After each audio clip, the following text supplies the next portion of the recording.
She was taken in by her father's sister, Mama Cootie, after both her parents died suddenly. People said it was a strange illness, but Mama Cootie was the last person who shared a meal with them before they died.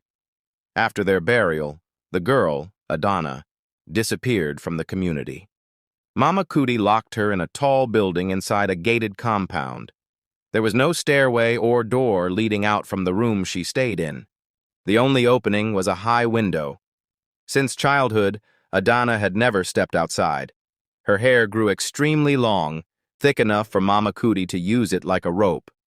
Before her mother died, she told Adana never to cut her hair for any reason.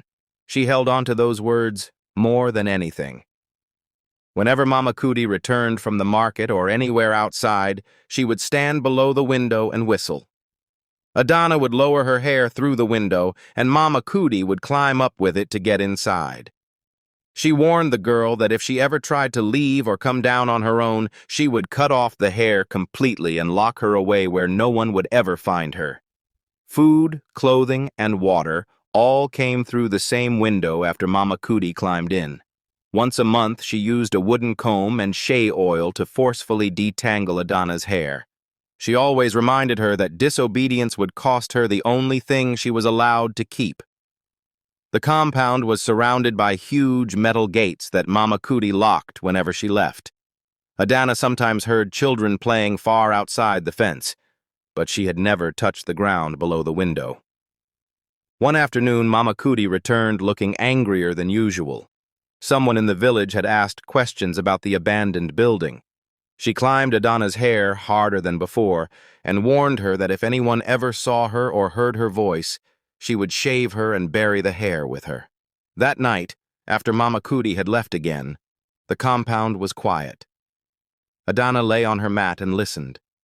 Something shifted outside near the gate.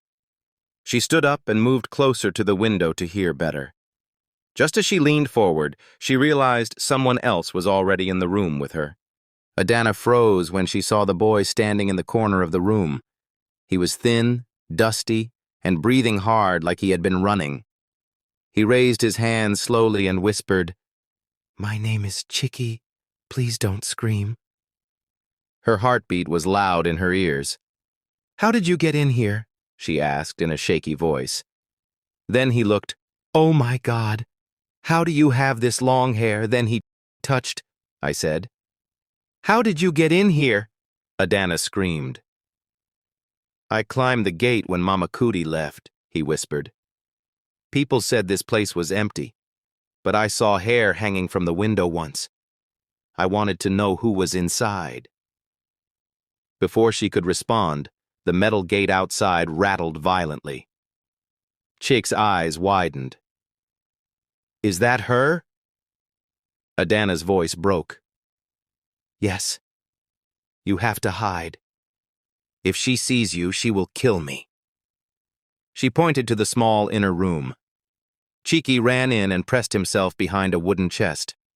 Adana quickly pulled her 70-foot dark hair toward the window as she heard the familiar whistle. Mama Cootie stood below. Adana lowered the long hair, and the woman gripped it and climbed up into the room. The moment her feet touched the floor, she looked around with sharp eyes. "The gate wasn't locked the way I left it," she said slowly. "Why?" Adana kept her head bowed. "I don't know. I've never gone outside." Mama Cootie stared hard at her. "Are you sure you're not hiding someone here?" Adana shook her head quickly. "I swear there's no one." Mama Cootie didn't look convinced. She lit the oil lamp on the wooden stool. "I will check every corner today." Adana's stomach twisted. Mama Cootie walked toward the inner room, the same one where Chicky hid. She placed her hand on the door. She pushed it open and stepped inside. Mama Cootie stepped into the inner room quietly. The place was too calm. She scanned the corners, then heard the faintest sound, like something brushing wood. She looked at the drawer beside the old table. She moved closer. Cheek, hiding low behind the table, pressed his palm over his mouth to stop his breathing. Mama Cootie bent slightly, eyes narrowing, ready to look under the table. The candle flame flickered once, then died out completely. Darkness. Chicky didn't think twice.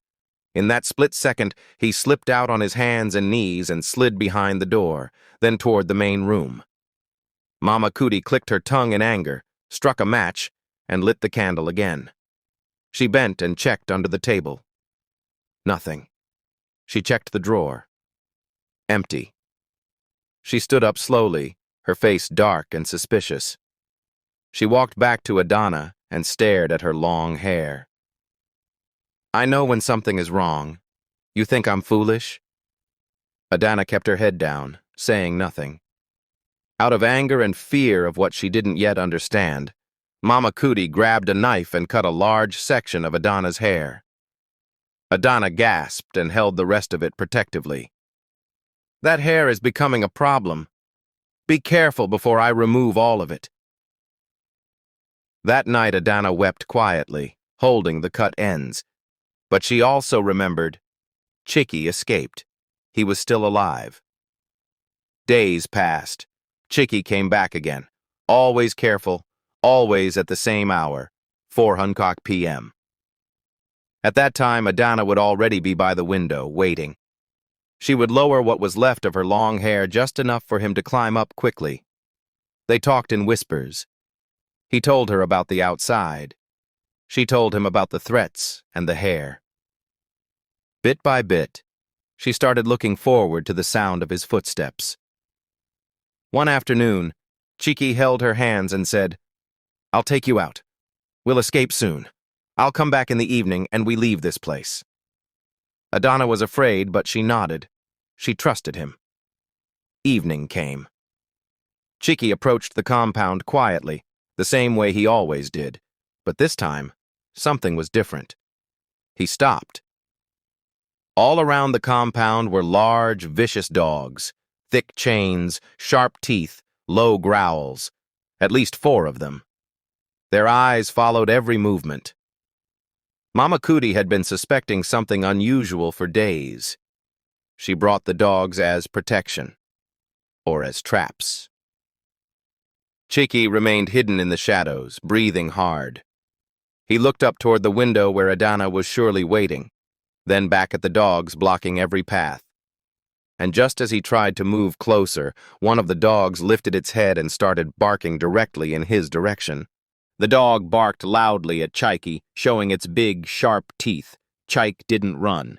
He picked up a small stick and threw it far away from the gate. The dogs chased the stick and ran off. Chicky quickly locked the gate with the key to stop the dogs from returning. Adana heard the dogs barking and rushed to the window. She quickly sent her hair down. Chicky climbed up fast to Adana's window. She was scared, but he held her hand and said, "Let's go now." They took a rope, tied it tightly to the window, and both climbed down quickly. When they got to the ground, they started running toward the bush path behind the building. Mama Cootie suddenly came outside and saw the rope hanging from the window. She screamed in anger and ran after them with a big stick. As she was chasing them, she didn't see a deep old well covered with leaves. Her foot slipped, and she fell inside. She shouted for help, but no one was there to save her. The well was very deep, and that was the end of her. Chicky and Adana kept running until they reached the road. A kind farmer passing by gave them a ride to the next town. Chicky took her to his aunt's house, where she was safe. The aunt welcomed Adana and gave her food and clothes. As months passed, Chicky worked small jobs and saved money. He enrolled Adana in school so she could learn how to read and write. She was shy at first, but she tried her best. Everyone in the school admired her because of her very long hair. Some girls wanted to touch it, and some teachers always asked her to pack it neatly so it wouldn't drag on the floor. Adana became happier each day. She was free. No one locked her up again. Chike visited her every evening after work, and they stayed close like before. Years passed quickly. In her final year in secondary school, Adana became pregnant for Chicky. At first, she was scared, but Chicky promised to take care of her and the baby. His aunt was surprised but happy that they still loved each other. They moved into a small house together. Adana was no longer the lonely girl in the tall building. She was free, loved, and safe. And she never forgot the day Chaiki saved her life.